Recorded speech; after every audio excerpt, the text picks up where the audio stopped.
Il nous donne la vie. Alléluia. Amen. Amen. Est-ce que vous êtes réveillés ce matin? Oh, je ne suis pas sûre si je vous ai bien entendu. Est-ce que vous êtes réveillés ou vous avez besoin d'un autre café? Est-ce que vous êtes réveillés? Ah, là, j'aime ça. Il est quand même 10h47. On a eu le temps que le café fasse effet, qu'il nous travaille un peu. Puis moi, je serais due déjà pour mon deuxième, en fait. Mais bon, vous me réveillez. Je suis contente d'être dans la place. Qui prend 2 cafés le matin? Non? Ah oui, il y en a. OK. On est 3. 3, 4. Est-ce qu'il y en a qui vont jusqu'à 6? Ah oui, OK. On va prier pour toi? Non, je plaisante, c'est correct. On a le droit. Après, il ne faut juste pas avoir trop le shake, là. Moi, ça m'est déjà arrivé, je ne sais pas pour vous, mais que, voilà, j'avais trop pris de café, fait que là, mon cœur palpitait, puis là, non, ça n'allait plus, fait que j'ai diminué ma consommation. Mais je ne suis pas là pour vous parler de café ce matin, je suis juste contente de vous voir, je suis contente d'être là, je suis heureuse de pouvoir apporter ce que Dieu a mis sur mon cœur. En fait, j'aimerais qu'on parle d'une histoire, une histoire qui est dans la Bible. Hein? On va se parler des vraies affaires. On est là pour ça. Hein? On est là pour parler de Dieu. Une histoire que vous connaissez sûrement, mais c'est l'histoire, en fait, de Sarah et d'Abraham. Mais je vous la conte à ma version. OK? Si vous ne la connaissez pas, je vous la résume en traduction 2025. En fait, Sarah et Abraham étaient un jeune couple retraité. On va dire ça comme ça. Hein? Il était dynamique, il servait le Seigneur, il était choisi de Dieu. Ça dit dans la parole Abraham était un serviteur. On peut attendre avant le premier verset. Je ne veux pas voler le punch quand même. Puis, un jour, Dieu leur fait une promesse. Hein? Il dit à Abraham, il dit, « Je veux faire de toi une grande nation. » Ce qui veut dire, je veux te donner un enfant et plusieurs petits-enfants et plusieurs petits-petits-enfants et je veux créer de toi une nation. Je veux qu'une nation vienne de ta descendance. Le seul challenge avec cette promesse-là, il était tout emballé. Hey, yes, Dieu va faire de nous une grande famille, des nations. On va peupler la terre avec... Seul challenge, c'était que lui, il avait 75 ans lorsqu'il a reçu cette promesse et elle, 65. Et les années après qu'il ait reçu cette promesse-là, les années ont continué à avancer. 1 année passe, 2 années passent, il n'y a rien qui se passe. 5 années, 10 ans passent. Puis là, à un moment donné, Sarah, elle, avec la ménopause sûrement bien installée, les hormones dans le tapis, à un moment donné, elle a perdu patience, puis elle a dit, « Abraham, mon homme, viens-t'en ici, j'ai une solution pour toi, on va prendre le lead. Va prendre ma femme de ménage, là, fais-nous un enfant comme ça. » Puis lui, il s'est dit, je ne vais pas faire de chicane, OK? Je ne vais pas trop me poser de questions. Donc, ils ont eu un enfant de cette union-là. Ils ont eu un enfant, mais vous pouvez vous imaginer un peu qu'est-ce qui s'est passé à la maison. Ça a commencé à être un petit peu tendu parce que là, Sarah devenait jalouse de sa femme de ménage, sa servante, et la jalousie a commencé à grimper, la tension dans la famille était là, le drama, quoi. Finalement, ils voulaient être une famille heureuse, version biblique, puis finalement, quand on lit la parole de Dieu, puis toute l'histoire, c'est plutôt devenu une série télévisée un peu plus dramatique que d'autres choses. Et puis là, 10 ans passent, 15 ans passent. Puis là, Sarah, là, elle a toutes les baby showers à aller. Elle a les familles dans son quartier qui commencent à s'agrandir. 1 enfant, 2 enfants, 3 enfants, et même peut-être plus.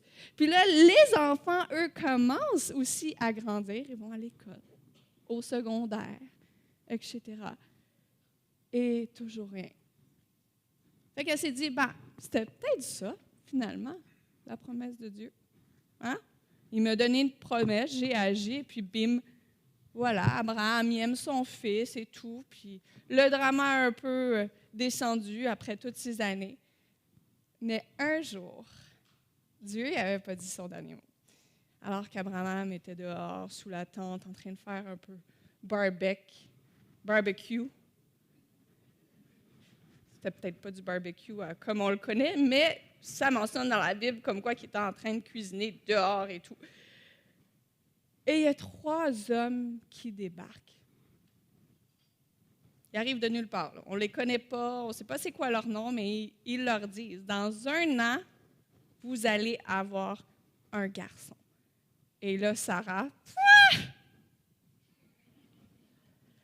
non, mais là, c'est 25 ans plus tard que lorsqu'il avait reçu la promesse. Ce qui veut dire, si vous faites les calculs, j'avais dit qu'il avait 65 ans. Elle avait 65 ans et lui, 75. Donc, il est rendu à quel âge? Combien? 100 ans. Il est rendu à 100 ans. Genèse 21, 1, 2. Dieu n'avait tout de même pas dit son dernier mot. L'Éternel intervient en faveur de Sarah, comme il avait annoncé, et il accomplit pour elle ce qu'il avait promis. Elle devient enceinte au temps promis de Dieu. Elle donna un fils à Abraham, et bien que celui-ci fût très âgé, on voit un verset un petit peu plus loin que je vous ai mis, il a 100 ans au moment de la naissance d'Isaac. 100 ans. Mais Dieu accomplit toujours ses promesses. Dieu n'est jamais en retard. Dieu, il connaît le timing parfait pour nous. Par contre, nous, parfois, on peut trouver ça long. Nous, parfois, le 25 ans d'attente, oh my, il est difficile, il est compliqué, il nous étire. Mais c'est ça, le long voyage de la foi. Abraham était un homme de Dieu. Il avait été choisi pour pouvoir avoir justement cette descendance-là. Mais il a tout de même passé par ce processus-là, cette attente-là. Le long voyage de la foi, c'est ce que je veux aborder aujourd'hui. Parce que souvent, en tant que chrétien, qu'est-ce qu'on pense? Ah, je vais faire tout ce que je peux dans mon possible avec mes forces. Je vais faire les choses correctement. Je vais être gentil. Je vais être gentil. Je dis ça à mon garçon. Hein, fait que, excusez mes termes un petit peu enfantins, mais c'est ça que Dieu nous appelle à être. Hein. Il nous appelle à avoir des grands cœurs, d'être amour, de faire part, d'humilité, etc. Si on coche toutes les cases, on se dit, on va avoir une belle vie. Mais non. Abraham, ici, était serviteur de Dieu. Il avait, dans la parole, ça dit, il avait un cœur selon le cœur de Dieu, mais il a tout de même passé à travers ce long voyage-là. Le long voyage de la foi. On est tous un petit peu sur ce voyage-là, right? Hein, si vous êtes ici, c'est que vous voulez en apprendre plus. Si vous êtes ici, ça fait peut-être quelques années, on est tous à différents niveaux, par contre, sur ce long voyage-là d'une vie. Il y en a qui sont plus avancés, il y en a d'autres qui stagnent un peu, mais savez-vous quoi? C'est normal. Mais qu'est-ce qu'on peut apporter avec nous dans ce voyage-là? Il y en a que j'aimerais vous parler des 4 P à apporter. Il y en a que vous aviez apporté beaucoup de choses avec vous au début, puis là, hop, il y a des choses qui ont tombé en chemin, ou peut-être que vous aviez peut-être jamais pensé à apporter quelque chose avec vous dans ce voyage-là. Donc, je veux vous partager aujourd'hui, parce qu'on est tous sur ce voyage-là de la foi. Il est important d'apporter avec nous, en fait, qu'est-ce qu'on voit dans l'histoire Abraham et de Sarah, la première chose qui m'a frappée, c'est qu'ils ont dû être patients. Ils ont dû faire preuve de patience. Y en a-t-il des moments dans la vie où on doit patienter? Attendre. Attendre le bon conjoint. Ou attendre que notre conjoint redevienne bon. Je ne sais pas lequel. Non, mais on prend tous des mauvais plis, moi incluse. Des fois, c'est ce qu'on attend, puis on dit, Seigneur, Dieu, fais quelque chose dans mon mariage, mais on attend parfois, comme Sarah, justement, a attendu pour pouvoir enfanter. Moi, j'ai attendu pendant 5 ans. Je ne sais pas comment Sarah et Abraham ont fait pendant 25 ans d'attente, mais c'était un temps d'attente. J'ai même pas de mots pour vous dire comment c'était pénible, comment c'était long, comment c'était douloureux. Il y a toutes sortes de temps d'attente qu'on fait, qu'on entre dans notre vie. Puis des fois, c'est des saisons qui sont plus longues que d'autres.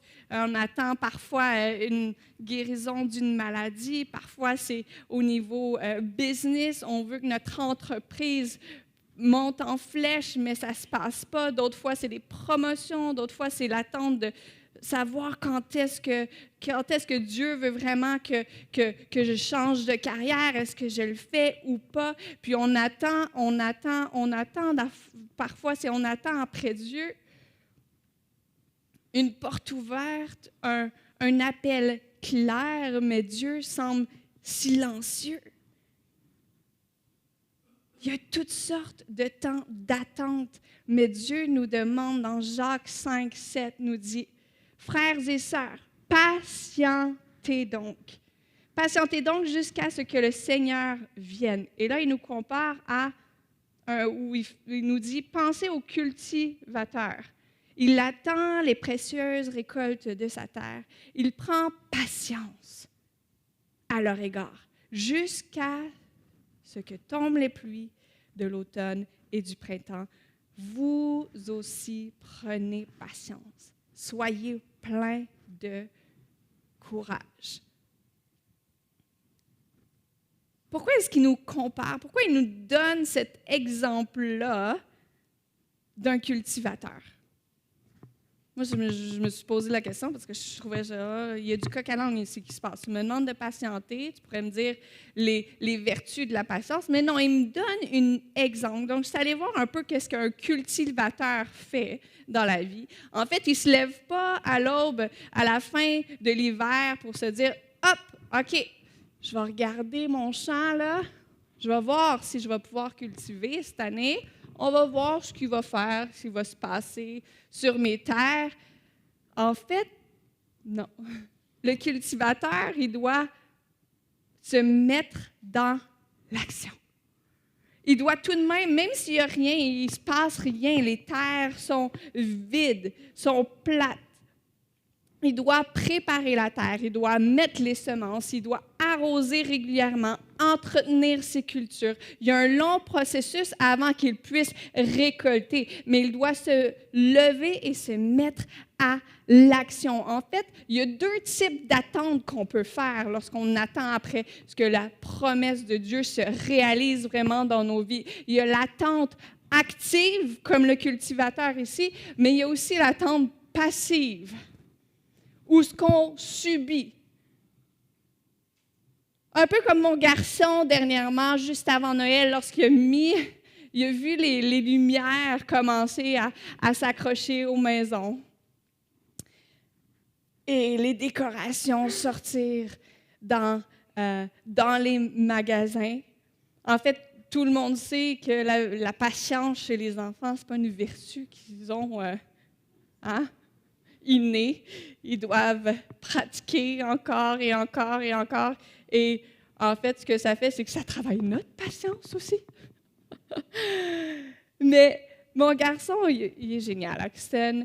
Il a 6 ans ce week-end. Et justement, quand il a vu tout ça là, s'installer juste avant Noël, mon gars, il peut devenir passionné quand il y a quelque chose qui l'intrigue, quand il a hâte à quelque chose. Je pense que c'est le cas de plusieurs enfants, jeunes, moins jeunes. Puis même moi, des fois, je suis comme, OK, quand est-ce qu'on s'en va en vacances? Puis là, on compte les jours avant de faire nos bagages, puis let's go. Mais mon garçon n'arrêtait pas de me demander plusieurs fois par jour, c'est quand Noël, maman? Maman, est-ce qu'on est là? Maman, c'est long. Mais là, encore une autre journée. Puis là, j'avais beau lui dire, il y a 30 jours, parce que ça, c'était au début du mois de décembre, même mi-janvier, je me suis dit, OK, il faut que je fasse quelque chose, parce que là, je vais devenir folle. Mais j'ai été dans un magasin, puis je ne fais pas de la pub pour Simons, là, je n'ai même pas acheté ça là. Puis je lui ai acheté un calendrier de l'Avent. Pas un calendrier de l'Avent au chocolat, voici un calendrier où à chaque jour, il allait avoir une petite pensée, une petite activité, un verset, une journée câlin illimité. Peu importe qu'est-ce que je mettais dedans, voilà, c'est gratuit, c'est toi qui mets tes pensées. Et puis là, je vous dis, là, si vous avez des jeunes enfants, c'était merveilleux. Je n'ai plus entendu parler ou j'ai la question Maman, c'est quand Noël? C'est long, j'ai hâte, le Père Noël, j'en ai plus entendu parler. C'était, sincèrement, ça m'a sauvé la vie. La seule chose, au lieu de venir vers moi, il venait vers son petit calendrier. La seule chose qu'on a eu le malheur de faire en tant que parents, c'est de lui dire ton anniversaire, c'est juste après Noël. Quand, en fait, c'était ce week-end. Donc, on a été un autre mois, je vous dis, j'ai ressorti le calendrier de l'Avent. J'ai fait comme, voici, on va recompter les dodos, tu viens voir le calendrier de l'Avent pour voir où est-ce que c'est rendu et quand est-ce que c'est que ta fête. Et comme de fait, ça a marché, ça a fonctionné pour une deuxième fois. Les enfants ne sont pas patients et nous, parfois, non plus.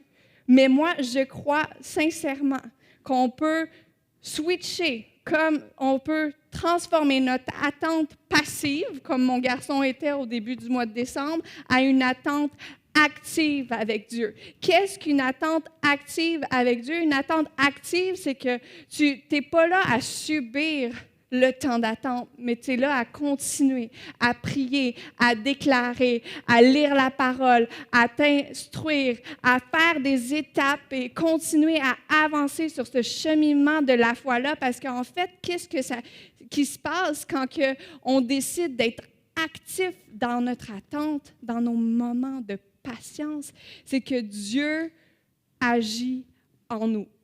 Il nous prépare.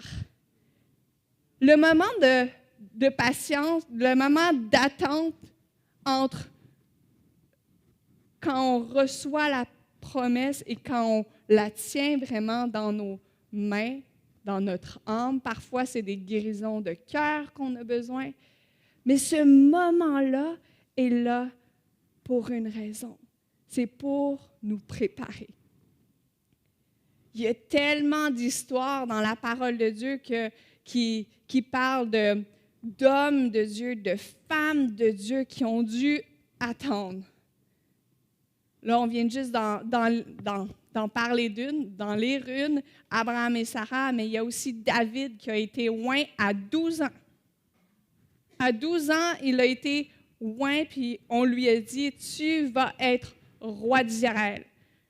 Et qu'est-ce qui s'est passé? Il a dû attendre 20 ans. Ce n'est pas avant sa début trentaine qu'il a été élu roi. Noé, lui, a attendu combien de temps? 75 à 100 ans avant que le déluge a commencé à tomber. Il a dû créer l'arche, bâtir l'arche, attendre. Mais sûrement que si le déluge était venu avant, l'arche n'aurait pas été prête. Puis peut-être on ne sait pas qu'est-ce qui serait passé entre tout ça, mais Dieu devait les préparer. Dieu devait les outiller. Il devait mettre en eux comme il doit mettre en nous. Ce qu'on a besoin, pourquoi? Pour vraiment accueillir la promesse comme il se doit, avec un cœur disposé, avec un cœur préparé. En fait, l'attente, ce que ça fait, c'est que ça nous prépare beaucoup plus que juste l'accomplissement de la promesse.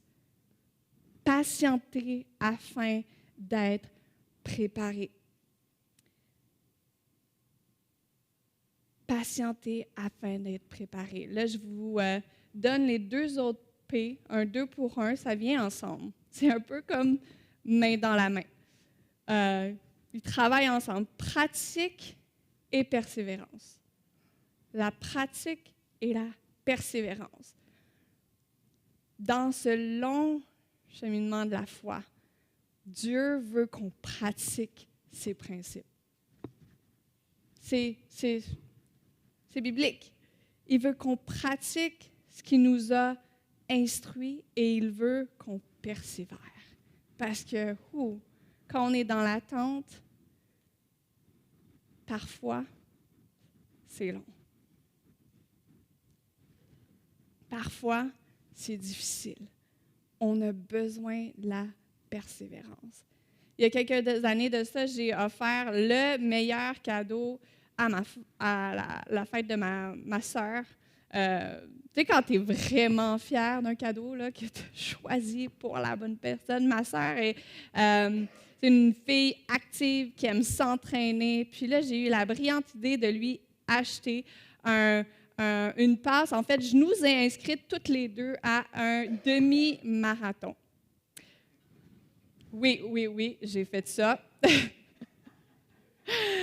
Le demi-marathon, pas celui de Montréal, non, celui du Mont-Tremblant, OK? Voilà.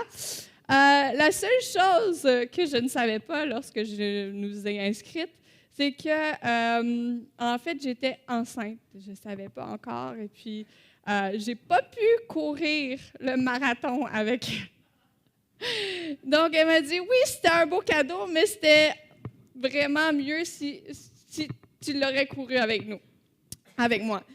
Non, mais ce que j'avais pensé, c'était comme, ça va être génial, on va s'entraîner ensemble, on va se soutenir, on va s'encourager, on va pouvoir accomplir ce défi-là ensemble.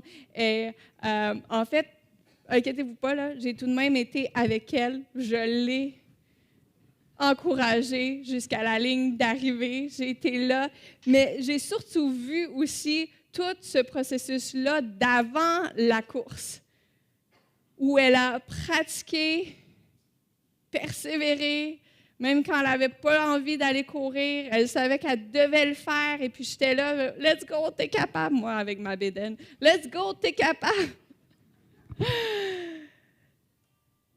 Mais je ne sais pas si vous êtes déjà allé encourager quelqu'un dans un marathon, demi-marathon, peut-être que vous en avez déjà fait, mais la semaine avant, il se passe une excitation. Il y a quelque chose qui se passe, qui commence à se créer, monter dans l'air. Après, la nuit d'avant est tellement fébrile que, en tout cas, ma sœur, elle a eu du mal à dormir. Et lorsqu'on arrive sur place, qu'est-ce qui se passe? C'est qu'il y a des centaines et des centaines de personnes qui sont là. Tu as les spectateurs qui sont là pour venir encourager et tu as les coureurs qui, eux, ont persévéré, qui, eux, ont pratiqué, qui, eux, pendant des semaines et des semaines et des mois, ils se sont dit, moi, je veux acquérir ça. Moi, j'ai ce but-là de courir pendant des heures pour pouvoir arriver à la ligne d'arrivée. Les deux personnes, les spectateurs et les coureurs, sont au même endroit au même moment. Mais combien de vous savez qu'ils n'ont pas du tout la même expérience?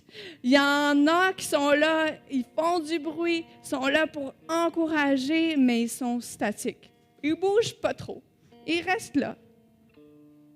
Mais les coureurs, eux qui se sont pratiqués, alors que ça sonne, ils se mettent à courir.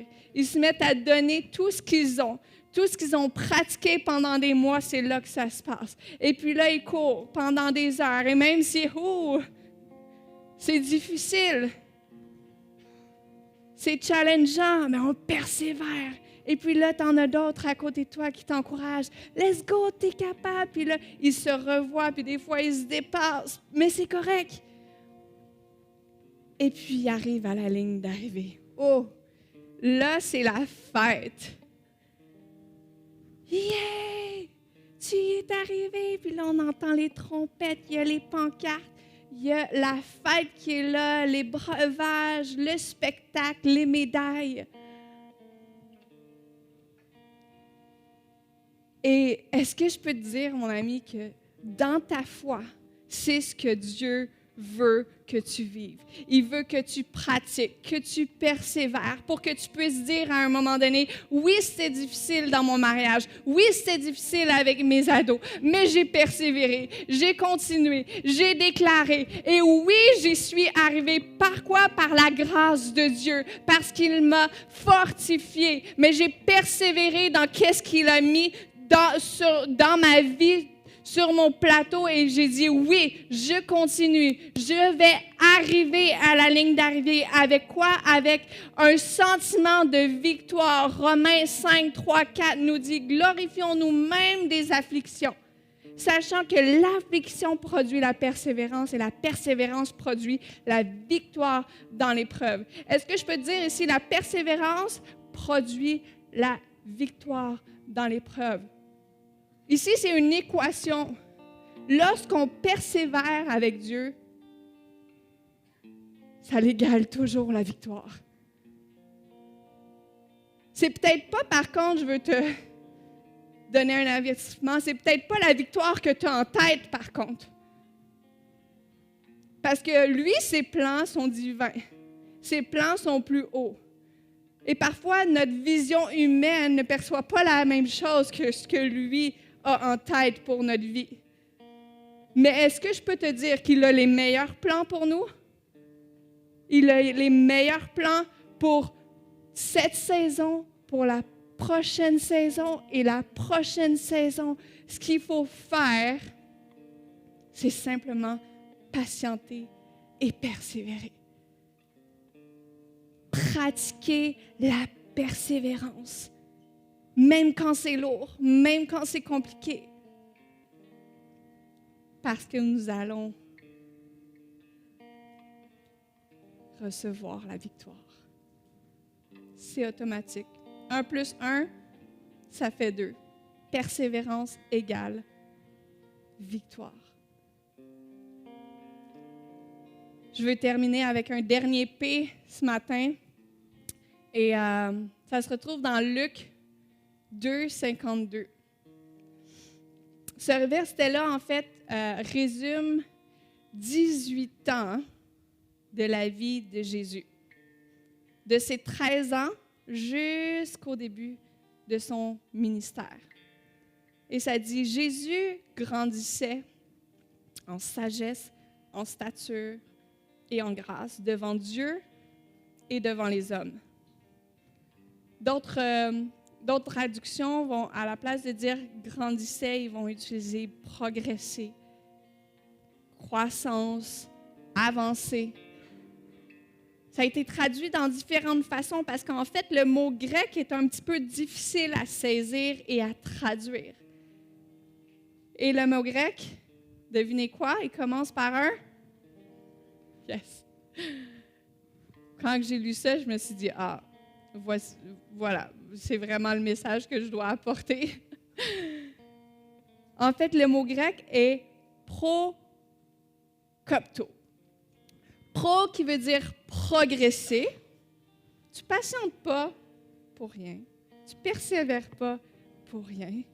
Tu persévères, tu pratiques la persévérance pour progresser dans ton cheminement de foi, pour progresser dans la vie. Progresser. Et kopto veut dire marteler pour étirer. Marteler pour étirer. Ça vient en fait de la métallurgie ancienne du temps. qu'est-ce qu'il faisait pour travailler le métal, en fait? Qu'est-ce qu'il faisait? C'est qu'il le martelait. Il le martelait. Et puis là, hop, ça s'étirait, ça se façonnait, ça donnait la forme qu'il voulait vraiment que le métal aille. Et c'est fou parce que dans ce verset-là, le mot prokopto, ou dans la parole plutôt, le mot prokopto est utilisé habituellement pour parler de bétail ou justement de métaux. Et c'est la seule fois que c'est utilisé quand on parle d'un homme, d'une personne, parce que c'est tellement un processus de martellation qui est difficile.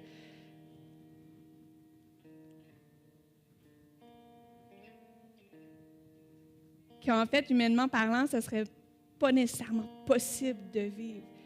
Mais c'est ce mot-là qu'on décrit pour parler du cheminement de Jésus. Dieu qui est devenu homme a aussi passé par un cheminement de foi. Il a aussi dû cheminer, progresser, passer par des difficultés. Est-ce que je peux vous encourager aujourd'hui pour vous dire, si Jésus a passé par là, par prokopto, nous aussi, on va passer par des difficultés. Nous aussi, on va se sentir à un moment donné martelé, épuisé de la vie, passer par des difficultés. Par contre, pourquoi est-ce qu'on fait face à ces 4 P-là? Jacques 1, 2, 4 nous le dit en partie. Et que la persévérance accomplisse parfaitement son œuvre, afin que quoi? Que vous soyez parfaits, accomplis et sans faillir en rien. Ces 4 P-là, c'est pour continuer son œuvre en nous. C'est pour faire en sorte que, on continue d'avancer dans le processus, pour progresser dans son cheminement, pour devenir toujours plus comme Jésus, pour être propulsé finalement vers les promesses que lui a pour nous. On ne passe pas par tout ça pour rien. Dieu a quelque chose pour vous à la fin, à la ligne d'arrivée. Il a une promesse établie pour nos vies, pour chaque situation, dans chaque domaine, que ce soit nos finances, que ce soit notre mariage, que ce soit nos enfants, notre carrière. Peu importe ce que c'est, je veux juste vous dire, Dieu n'a pas dit son dernier mot. Comme à Sarah et Abraham, alors qu'ils pensaient qu'il était beaucoup trop tard. Dieu n'avait pas dit son dernier mot. Dieu désire vous faire progresser, vous propulser et vous faire saisir les promesses. La seule chose que j'aimerais vous dire, c'est je vais vous laisser avec cette image-là. C'est juste continuer à pratiquer ces 4 P-là. Patienter, malgré que c'est long. Mais en fait, quand j'ai vu ça, je me suis dit, savez-vous quoi? Dieu, lui, il a une boîte pour nous à chaque jour. Il n'y a pas une journée qui ne nous donne pas quelque chose. Il n'y a pas une journée qui n'a pas quelque chose à te faire saisir, à te faire avancer, à te faire découvrir. C'est peut-être pas la promesse de la fin que tu attends tant, mais à chaque jour, il veut que tu ailles vers lui. Il veut que tu continues à patienter, à pratiquer, à persévérer, à vivre le prokopto. Je vais vous demander de vous lever ensemble ce matin. J'aimerais prier. J'aimerais prier pour vous, peu importe où ce que vous êtes sur votre cheminement de foi. Je sais que Dieu a une réponse pour vous. et qu'à travers son Saint-Esprit, il peut vous répondre. Peut-être qu'il va vous dire, « Ah, je m'excuse, mon enfant, mais tu dois patienter encore plus, un petit peu plus longtemps, mais je vais te donner la force. »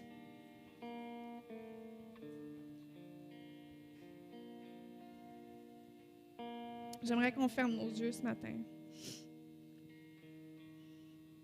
Puis de vivre ce moment juste avec lui. Avec ton Papa céleste qui t'aime, qui est là pour toi. Qui a déjà un plan établi. Je sais que tu dis, le plan il n'est plus vraiment établi, il est bousillé, mais Dieu sait ce qu'il fait. Peut-être que tu dis, le plan il est fini, je suis presque à la fin, puis Sarah prie Abraham, c'est ce qu'il pensait, qu'il était rendu à la fin. Mais c'est à la fin des fois qu'il se passe des choses extraordinaires, ou du moins notre perception de la fin. Je ne sais pas pourquoi tu attends en ce moment. Mais je te laisse le dire à Dieu et le laisser te répondre. Seigneur Dieu, merci. Merci pour qui tu es. Merci pour ce que tu fais. Merci pour ta puissance. Merci parce que tu es saint, comme on l'a chanté tantôt. Tu es saint et tu veux agir dans nos vies. Tu veux nous faire progresser. Aide-nous à comprendre, Seigneur Dieu, justement chaque étape que tu veux nous faire saisir dans nos vies. Chaque étape que tu veux nous faire grandir, malgré le fait que des fois ça peut être difficile. Seigneur Dieu, je te prie pour le courage. Je te prie pour le discernement. Je te prie pour la patience. Je te prie, Seigneur Jésus, que tu puisses donner à ton Église, donner à chaque individu ce qu'ils ont besoin dans cette saison. Tu es un Père qui répond. Tu es un Père qui a des promesses, qu'on puisse prendre possession dans le nom de Jésus. Ces promesses que tu as déjà mises devant nous, qu'on puisse retourner à chaque jour vers notre calendrier de l'Avent qui dure toute l'année dans le nom de Jésus et qu'on puisse saisir ces promesses-là à chaque jour de nos vies. Seigneur Dieu, je te remercie d'avance pour tout ce que tu vas faire dans nos cœurs, dans nos vies, dans nos esprits, Seigneur. Et je te rends gloire pour toutes ces choses. Et dans le nom de Jésus, on a prié. Amen. Amen.